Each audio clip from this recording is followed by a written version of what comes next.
আলহামদুলিল্লাহ নাহমাদুহু ওয়া নুসাল্লি আলা রাসূলিহিল কারীম আম্মা বা'দ। আজকে আমরা আলোচনা করব হাফিজে কোরআনের মর্যাদা। যারা কোরআনুল কারীমকে হেফজ করবে, যারা কোরআনুল কারীমকে মুখস্থ করবে এবং এর উপরে আমল করবে, তাদের কি মর্যাদা রয়েছে। অনেক সময় বর্তমান সময়ে অনেককে দেখা যায় হাফিজে কোরআনের নাম শুনলে নাক ছিটকায় এবং নানা রকম বিভ্রান্তিকর কথা বলে থাকেন। অনেকেই বলে থাকেন যে হাফিজ হয়ে কী হবে, কোরআন মুখস্থ করে কি হবে, এর কি ফায়দা রয়েছে, দুনিয়াতে কী সে পাবে ইত্যাদি নানান কথা তারা বলে থাকেন। ফিতনা এবং বিভ্রান্তিকর কথা বলে থাকেন। তারা যদি হাফেজে কোরআনের মর্যাদা সম্পর্কে জানতেন, তাহলে আমার মনে হয় এমন বিভ্রান্তিকর কথা তারা বলতেন না। তবে এ সম্পর্কে অনেকের কিছু কমতি এবং ঘাটতিও রয়েছে জানার ব্যাপারে। হাফেজে কোরআন কারা? হাফেজে কোরআন বলতে কাদের মর্যাদা আল্লাহ তাআলা বুঝিয়েছেন? হাফেজে কোরআন বলতে আল্লাহ তাআলা ওই সকল লোকদেরকে বুঝিয়েছেন যারা কোরআন মুখস্থ করেছে, কোরআন হেফজ করেছে এবং কোরআনের উপরে আমল করেছে। কোরআনকে যারা নিজের বুকে ধারণ করার পরে বাস্তব জীবনে যারা কোরআনকে মেনেছে, কিন্তু যারা হাফেজ হয়েছে কোরআনের উপরে আমল করেনি, তাদের কথা, তাদের মর্যাদা আল্লাহ তাআলা বর্ণনা করেননি। নবী করিম সাল্লাল্লাহু আলাইহি সাল্লামও তাদের মর্যাদা বর্ণনা করেননি। কোরআনের মর্যাদা সম্পর্কে, কোরআনকে অনুধাবন করা সম্পর্কে, কোরআনকে ধারণ করা সম্পর্কে আল্লাহ তাআলা 54 নম্বর সূরা কমার, সেখানে একবার বললে হতো কিন্তু 4 বার বলেছেন। 17 নম্বর আয়াত, 22, 32 এবং 40, 4 বার আল্লাহ তাআলা একই কথা বলেছেন। ওয়ালাকাদ ইয়াসসারনাল কুরআনা লিযিকর ফাহাল মিন মুদ্দাকির। আমি উপদেশ গ্রহণ করার জন্য, আল্লাহ তাআলা বলছেন, আমি উপদেশ গ্রহণ করার জন্য কোরআনকে সহজ করে দিয়েছি, অতএব কোনো চিন্তাশীল বান্দা আছে কি? আল্লাহ তাআলা 4 বার বললেন কেন? কোরআন থেকে উপদেশ গ্রহণ করা, কোরআন নিয়ে চিন্তা গবেষণা করা, কোরআনের উপর আমল করার গুরুত্ব এতটাই বেশি যে এই কারণে আল্লাহ তাআলা তার বান্দাদিগকে কোরআন গবেষণা, কোরআন আমলের প্রতি উদ্বুদ্ধকরণের জন্য আল্লাহ তাআলা একটা কথাকে 4 বার বলেছেন। এই জন্য কোরআনের আলেম, কোরআনের হাফেজ বলতে তারাই গ্রহণযোগ্য আলেম এবং হাফেজ যারা কোরআন পড়বে, কোরআন মুখস্থ করবে, হেফজ করবে এবং এর উপরে আমল করবে। আল্লাহ তাআলার নবী রাসূল করিম সাল্লাল্লাহু আলাইহি সাল্লাম একটি হাদিস বলেছেন, যে হাদিসটা অত্যন্ত মাশহুর এবং সহিহ সনদে হাদিসটি বর্ণিত রয়েছে। এর সনদে কোনো রকম ত্রুটিযুক্ত রাবি নেই, কোনো রকম সমালোচিত রাবি নেই। হযরত আলী রাদিয়াল্লাহু তাআলা আনহু থেকে বর্ণিত, তিনি বলেছেন, রাসূল করিম সাল্লাল্লাহু আলাইহি সাল্লাম বলেছেন, মান ক্বারাআল কুরআনা ফাস্তাযহারাহু ফাআহাল্লা হালালাহু ওয়া হারামা হারামাহু আদখালাহুল্লাহুল জান্নাহ। আল্লাহ নবী সাল্লাল্লাহু আলাইহি সাল্লাম বলেছেন, যে ব্যক্তি কোরআন মুখস্থ করবে, যে ব্যক্তি কোরআন পড়বে এবং তাকে হেফজ করবে, তাকে মুখস্থ করবে, তাকে সংরক্ষণ করবে এবং এর হালালকে হালাল জানবে এবং হারামকে হারাম জানবে। তার মানে কোরআন মুখস্থ করলেই হবে না, কোরআন মুখস্থ করার পরে কোরআনে বর্ণিত হালালগুলোকে সে মেনে চলবে, হালাল হিসেবে মেনে চলবে এবং কোরআনে বর্ণিত যতগুলো হারাম বিষয় উল্লেখ করা হয়েছে প্রত্যেক হারাম থেকেগুলো সে মেনে চলবে, হারাম থেকে সে নিবৃত্ত থাকবে, বিরত থাকবে, দূরে থাকবে, তাদের কথা বলা হয়েছে। কোরআন পড়বে, কোরআন মুখস্থ করবে, কোরআনের হালালকে হালাল হিসেবে মানবে, হারামকে হারাম হিসেবে মানবে। আল্লাহ নবী সাল্লাল্লাহু আলাইহি সাল্লাম বলেছেন, আদখালাহুল্লাহু বিহিল জান্নাহ, আল্লাহ তাআলা তাকে জান্নাতে প্রবেশ করাবেন। সুবহানাল্লাহি ওয়া বিহামদিহি সুবহানাল্লাহিল আযীম। এরপরে আল্লাহ তাআলা বলছেন, এখানেই শেষ নয়, ওয়াশাফাআহু ফি আশারাতি মিন আহলি বাইতিহি কুল্লিহিম ক্বাদ ওয়াজাবাত লাহুন নার। এবং আরও বড় পুরস্কার দেবেন তার পরিবারের মধ্য থেকে, তার আত্মীয়ের মধ্য থেকে, যাদের জন্য জাহান্নাম ওয়াজিব হয়ে গিয়েছে, এমন ব্যক্তিদের মধ্য থেকে গুনে গুনে সে 10 জন ব্যক্তির জন্য আল্লাহর দরবারে শাফায়াত করে তাদেরকে জান্নাতে নিয়ে যাবে। সুবহানাল্লাহি ওয়া বিহামদিহি সুবহানাল্লাহিল আযীম। অনেক বক্তা আলেমদেরকে বলতে দেখা যায় যে কোরআন মুখস্থ করলেই কি জান্নাত পাওয়া যাবে, কোরআন মুখস্থ করলেই কি 10 জনের জন্য শাফায়াত করা যাবে? আরে বোকা, এই কোরআন, এই হাদিসের মধ্যে বলা হয়েছে কোরআন মুখস্থ করলো, কোরআন পড়লো এবং হালালকে হালাল জানলো, হারামকে হারাম জানলো, তারাই জান্নাতে প্রবেশ করতে পারবে।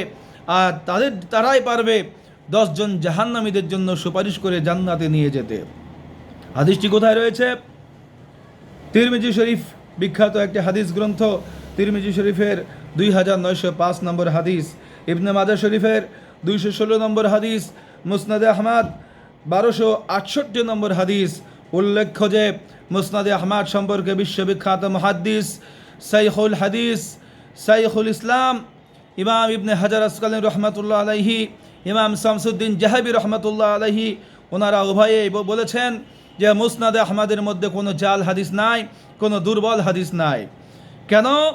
ইমাম আহমদ বিন হাম্বল 10 লক্ষ হাদিস জোগাড় করেছিলেন এবং তার মধ্য থেকে প্রথমে 50,000 এবং আরও পরবর্তীতে আবার যাচাই বাছাই করে করে করে কাটছাট করতে করতে 30,000 হাদিস সংকলন করেছেন তার মুসনাদে। অতএব কিভাবে এই হাদিস শরীফের মধ্যে কিভাবে কোন যুক্তিতে এই হাদিস গ্রন্থের মধ্যে কোনো চাল হাদিস, কোনো দুর্বল হাদিস থাকতে পারে? 10 লক্ষ হাদিসের মধ্যে লক্ষ লক্ষ হাদিসগুলো তিনি বের করে দিয়ে মাত্র 30,000 হাদিস সংকলন করলেন। যদি এই হাদিসটা দুর্বল হতো, যদি এই হাদিসের ব্যাপারে কোনো কথা থাকতো, অবশ্যই তিনি আহমদ বিন হাম্বল এই হাদিসটাকেও বাদ করে দিতেন। আমাদেরকে গভীরভাবে চিন্তা করতে হবে এই হাদিসটা গ্রহণযোগ্য, কতটা গ্রহণযোগ্য, এবং বিভিন্ন যুক্তিতে বিভিন্ন উসুল থেকে এই হাদিসটা গ্রহণযোগ্য বলেই আহমদ বিন হাম্বল রহমাতুল্লাহি আলাইহি এই হাদিসটি তার মুসনাদে উল্লেখ করেছেন। অতএব হাদিসটি আমাদেরকে মানতে হবে, আমল করতে হবে। অতএব এই হাদিস থেকে প্রমাণিত হলো একজন হাফেজ কোরআন, যেই হাফেজে কোরআনের উপরে আমল করবে, সারা জীবন কোরআনকে বুকে ধারণ করবে, কোরআন সংরক্ষণ করবে, আল্লাহর ভয়ে জান্নাতের লাভে আশায়, দুনিয়া লাভের আশায় নয়, আল্লাহ তাআলা তাকে জান্নাত দান করবেন। এবং এই হাফেজ, সে ছেলে হোক অথবা মেয়ে হোক, সে তার পরিবারের অবধারিত জাহান্নামের ঘোষণা হয়ে গেছে এমন জাহান্নামীদের মধ্য থেকে 10 জনকে সে আল্লাহর কাছে শাফায়াত করে, সুপারিশ করে, তার সঙ্গে করে নিয়ে সে জান্নাতে যাবে। সুবহানাল্লাহি ওয়া বিহামদিহি, সুবহানাল্লাহিল আযীম। এছাড়া হাফেজে কোরআনের আরও অনেক মর্যাদা রয়েছে। দেখুন, আমি একটা একটা করে বলি। 2 নম্বর হাদিস কানজুল মালে বর্ণিত হয়েছে। আবু যর গিফারি রাদিয়াল্লাহু তাআলা আনহু বলছেন, তিনি বর্ণনা করেছেন, কোনো একজন ব্যক্তি প্রশ্ন করলো আল্লাহ রাসূল সাল্লাল্লাহু আলাইহি সাল্লামকে, ইয়া রাসূলুল্লাহ সাল্লাল্লাহু আলাইহি সাল্লাম, সবচাইতে ধনী ব্যক্তিকে? আল্লাহ রাসূল সাল্লাল্লাহু আলাইহি সাল্লাম তখন বললেন, এই দুনিয়া এবং আখিরাতে সবচাইতে ধনী ব্যক্তি হলো ওই ব্যক্তি যে ব্যক্তি হাফেজ কোরআন, যে কোরআন হেফজ করেছে, কোরআন মুখস্থ করেছে, যে তার বক্ষে, যে তার সিনায় কোরআনকে সংরক্ষণ করেছে। সুবহানাল্লাহি ওয়া বিহামদিহি, সুবহানাল্লাহিল আযীম। 3 নম্বর হাদিস, রাসূল করিম সাল্লাল্লাহু আলাইহি সাল্লাম বলেছেন, তোমরা হাফেজে কোরআনকে সম্মান করো, হাফেজে কোরআনকে আজমত করো, কারণ যে ব্যক্তি হাফেজে কোরআনকে সম্মান করলো সে যেন আল্লাহ তাআলাকেই সম্মান করলো। সুবহানাল্লাহি ওয়া বিহামদিহি, সুবহানাল্লাহিল আযীম।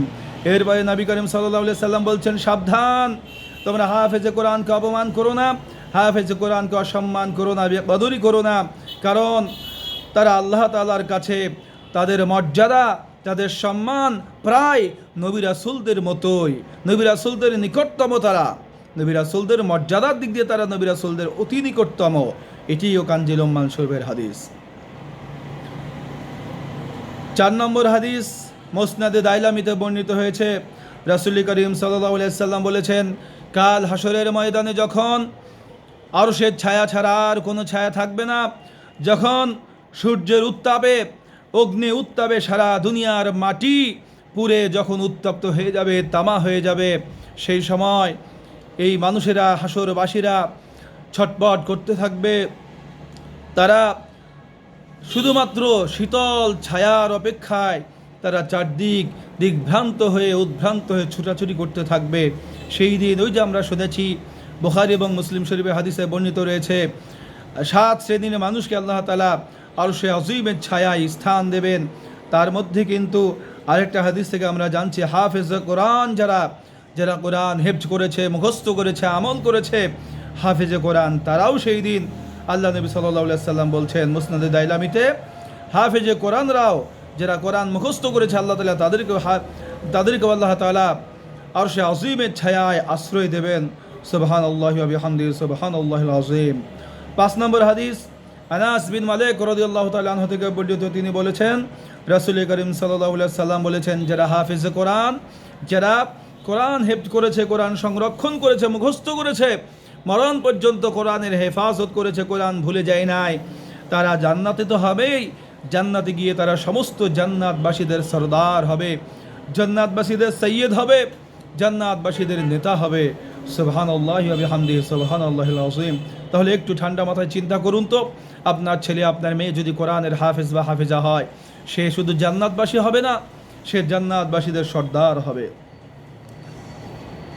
6 নম্বর হাদিস, রাসূল করিম সাল্লাল্লাহু আলাইহি সাল্লাম বলেছেন, হাফেজে কোরআনের মর্যাদা অন্যান্য সাধারণ মানুষের তুলনায় ঠিক তেমন উপরে, যেমন আল্লাহ তাআলার মর্যাদা সমস্ত মাখলুকের তুলনায় যেমন বহু ঊর্ধ্বে, অনেক ঊর্ধ্বে, যেমন ঠিক তেমন হাফেজে কোরআন, কোরআনের হাফেজ বা কোরআনের হাফেজা যারা, তাদের মর্যাদা ঠিক আল্লাহর মতো, যেমন আল্লাহর মর্যাদা সাধারণ মানুষের তুলনায়, তার সাধারণ মাখলুকের তুলনায় যেমন অনেক উপরে, ঠিক তেমন সাধারণ মানুষের তুলনায় হাফেজে কোরআনের মর্যাদা অনেক উপরে।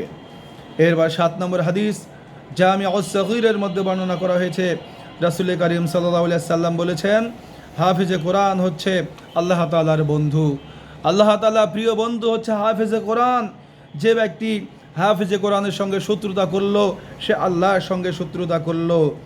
আর যে ব্যক্তি হাফেজে কোরআনের সঙ্গে বন্ধুত্ব করলো, হাফেজে কোরআনের সঙ্গে ঘনিষ্ঠতা করে রাখলো, সে যেন আল্লাহ তাআলার সঙ্গে বন্ধুত্ব করলো।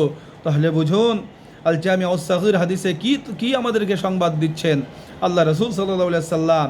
তাহলে হাফেজে কোরআনের মর্যাদা কত ঊর্ধ্বে, তাদের শান মান মর্যাদা আল্লাহ তাআলা কোরআনের বরকতে, কোরআনের উসিলায় কত ঊর্ধ্বে উঠিয়ে দিয়েছেন।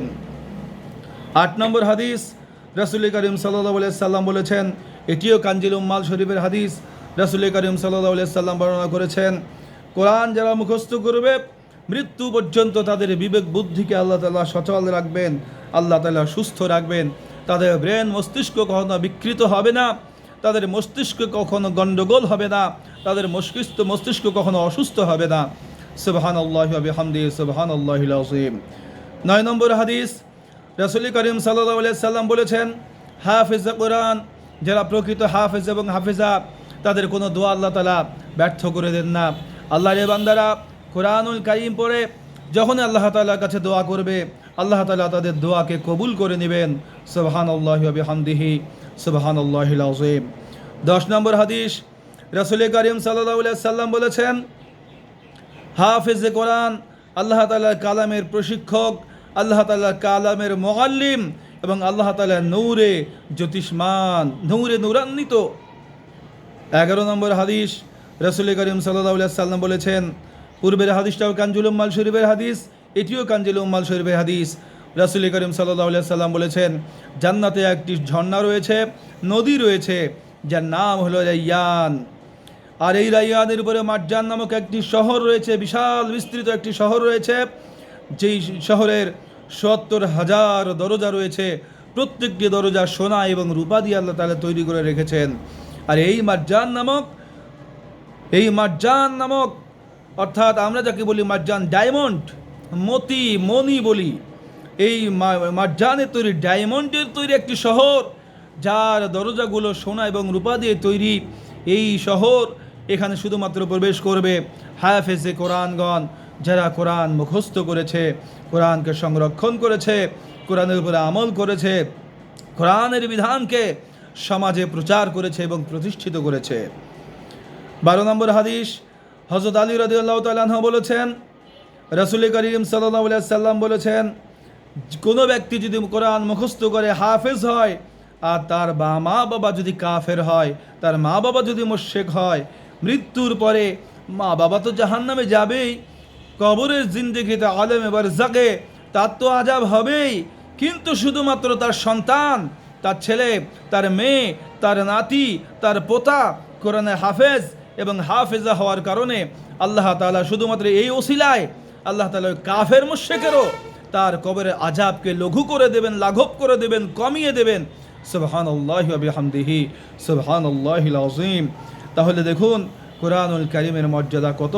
কোরআনুল কারীমকে যারা মুখস্থ করবে, হামাল, যারা হামাল বহনকারী, কোরআন বহনকারী, কোরআনের হাফেজ এবং আলেম, যারা কোরআন মুখস্থ করেছে, হেফজ করেছে, কোরআন মুখস্থ করার বদৌলতে আল্লাহ তাআলা তার মুশরিক মা বাবার কবরের আযাবকেও কমিয়ে দেবেন, লাঘব করে দেবেন। সুবহানাল্লাহি ওয়া বিহামদিহি সুবহানাল্লাহিল আযীম। 13 নম্বর হাদিস, আরও গুরুত্বপূর্ণ কথা, আরও গুরুত্বপূর্ণ ফজিলত, আরও গুরুত্বপূর্ণ পুরস্কার, সেটি হচ্ছে রাসূল করিম সাল্লাল্লাহু আলাইহি সাল্লাম বলেছেন, হাফেজে কোরআন যখন ইন্তেকাল করবে, কোরআনের হাফেজ যখন মারা যাবে, দুনিয়া ছেড়ে যখন প্রস্থান করবে, চলে যাবে, তখন আল্লাহ তাআলা জমিনকে হুকুম করবেন, আদেশ করবেন, হে জমিন, হে জমিন, আমার হাফেজে কোরআন, আমার বান্দা কোরআন হেফজ করেছে, কোরআন পড়েছে, কোরআন প্রচার করেছে, কোরআনের উপরে আমল করেছে, তার বক্ষে সে কোরআনকে ধারণ করেছে, অতি কষ্ট করে কোরআনকে মুখস্থ করেছে, আমার এই বান্দা এখন তোমার মাটির উপরে শায়িত হয়েছে, খবরদার কোরআন তার সঙ্গে বেয়াদবি করো না, এবং আমার এই হাফেজ বান্দার দেহ, তার গোস্ত ভক্ষণ করো না, আমি তার গোস্ত ভক্ষণ করা হারাম করে দিয়েছি। জমিন তখন আল্লাহ তাআলাকে ডেকে বলে, হে আল্লাহ, আমি কেমন করে এই হাফেজে কোরআনের গোস্ত ভক্ষণ করতে পারি, অথচ সে তোমার কোরআন হেফজ করেছে, তোমার কোরআনকে মুখস্থ করেছে, তোমার কোরআনকে সম্মান প্রদর্শন করেছে, তোমার কোরআনকে মুখস্থ করে আমল করেছে, প্রচার করেছে, প্রসার করেছে, তোমার কোরআনকে প্রতিষ্ঠিত করার জন্য সে দুনিয়াবি জিন্দগিতে, হায়াত জিন্দগিতে অধ্যবসায় করেছে আর সাধনা করেছে। হে আল্লাহ, তুমি আমার পক্ষ থেকে আমি তোমাকে বললাম, তুমি সাক্ষী থাকো, কিয়ামত পর্যন্ত তোমার হাফেজ বান্দাই কবরের জমিনে আমার বুকের মধ্যে শুয়ে থাকবে, আমি তার একটা পশমও ভক্ষণ করব না। সুবহানাল্লাহি ওয়া বিহামদিহি সুবহানাল্লাহিল আযীম। এটিও কানজুল উম্মাল শরীফের হাদিস। আসুন 14 নম্বর হাদিস শুনি।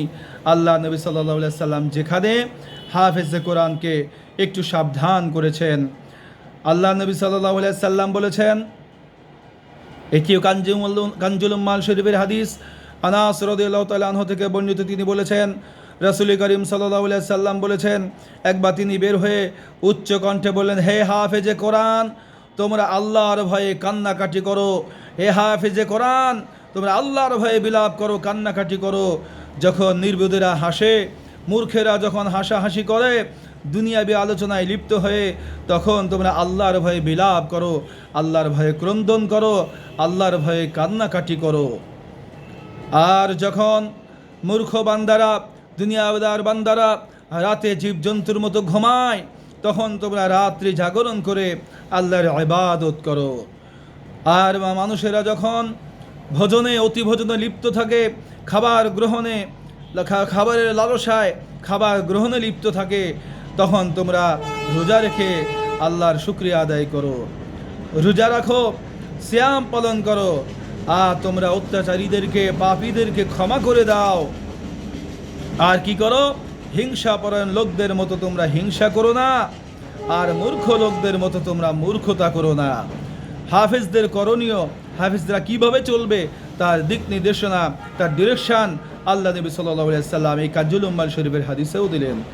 15 নম্বর হাদিস, আব্দুল্লাহ ইবনে আব্বাস রাদিয়াল্লাহু তাআলা আনহু বলেছেন, একই হাদিস, 15 নম্বর হাদিস, আল্লাহ নবী সাল্লাল্লাহু আলাইহি সাল্লাম বলেছেন, হাফেজে কোরআনের উদ্দেশ্যে বলেছেন যে হাফেজে কোরআন, তাদের জন্য আল্লাহর ফেরেশতারা আল্লাহর দরবারে তাদেরকে নিয়ে আলোচনা করে। আল্লাহর ফেরেশতারা হাফেজদের নাম ধরে ধরে আলোচনা করে আল্লাহর দরবারে, মহান আল্লাহ তাআলার আলিশান দরবারে হাফেজদেরকে নিয়ে, কোরআনের উপর আমলকারী হাফেজদেরকে নিয়ে তারা আলোচনা করেন তাদের আল্লাহ তাআলার মজলিসে। আর কি করেন?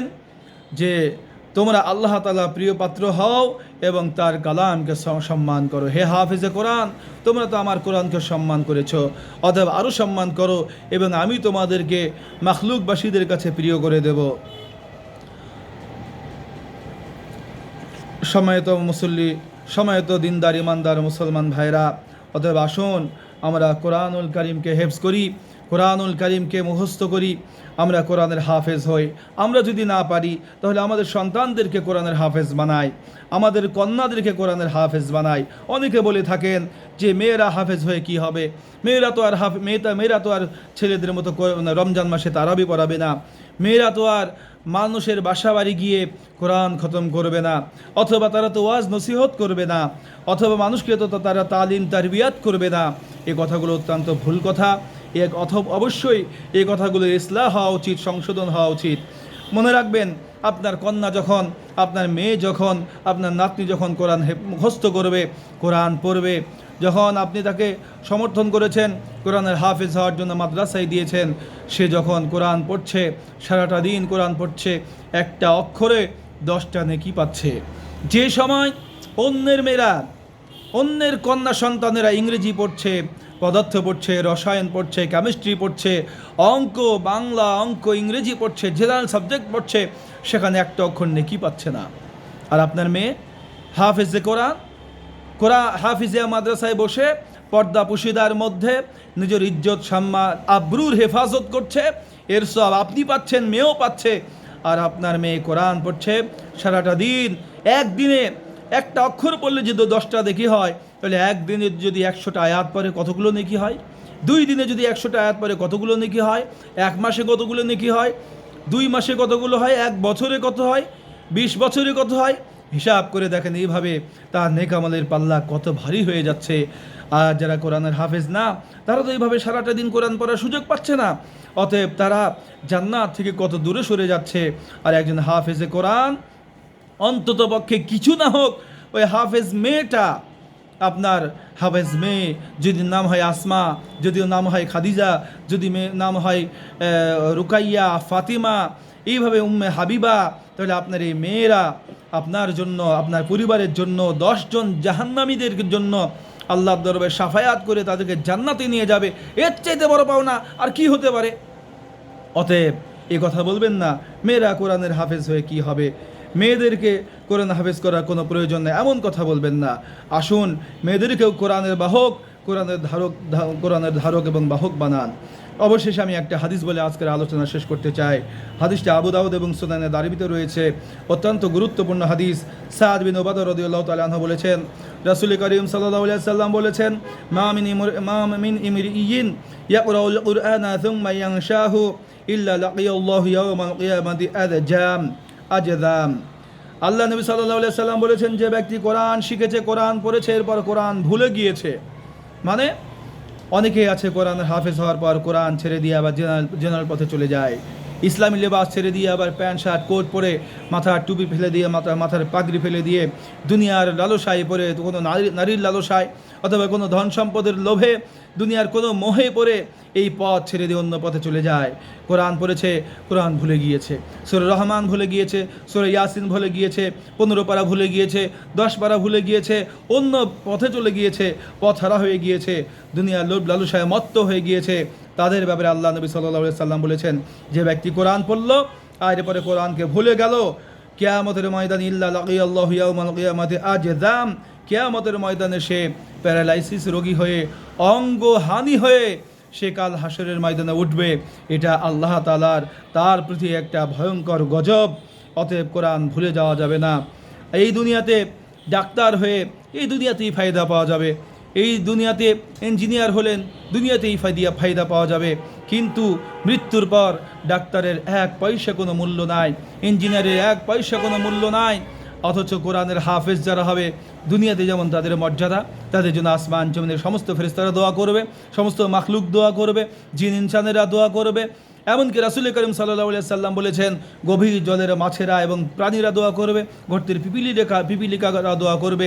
আবার মৃত্যুর পর কিয়ামত পর্যন্ত সে কবরে ঘুমিয়ে থাকবে, তার দেহ অক্ষত অবস্থায়, তার দেহ পচবে না, গলবে না, তার একটা পশম পর্যন্ত নষ্ট হবে না। আর কাল হাসরের ময়দানে বিনা হিসাবে জান্নাতে যাবে। তার মা বাবার মাথার উপরে জান্নাতে মুকুট পরিয়ে দেওয়া হবে, তার মা বাবা জান্নাতে হবে, হাফেজাও জান্নাতি হবে। এবং 10 জন জাহান্নামীদের জন্য আল্লাহর হুকুমে, আল্লাহর দরবারে শাফায়াত করে উচ্চ মর্যাদা নিয়ে এই হাফেজরাও তার জান্নাতে চলে যাবে। এর চাইতে বড় পাওনা আর কি হতে পারে? এই জন্য আসুন আমরা দুনিয়ার লোভ লালসা স্বার্থ এটাকে প্রাধান্য না দিয়ে আমরা একটু কোরআনকে গুরুত্ব দিই, কোরআন পড়ি, কোরআনের উপরে আমল করি, সন্তানদেরকে আমার অধীনস্থদেরকে আমরা কোরআনের হাফেজ বানাই, আলেম বানাই। আল্লাহ তাআলা কবুল করুন। আল্লাহ তাআলা আমাদের সকলকে আলেম এবং হাফেজ, প্রকৃত আলেম এবং হাফেজা হিসেবে কবুল করুন। অন্তত পক্ষে আলেম হাফেজ হতে না পারলে তাদেরকে যেন যথোপযুক্ত যথার্থ সম্মান প্রদর্শন করতে পারি, সেই তৌফিক আল্লাহ পাক আমাদেরকে দান করুন। আমরা বলছি আল্লাহুম্মা আমিন। ওয়া আখিরু দাওয়ানা আনিল হামদুলিল্লাহি রাব্বিল আলামিন। আসসালামু আলাইকুম ওয়া রাহমাতুল্লাহি ওয়া বারাকাতুহু।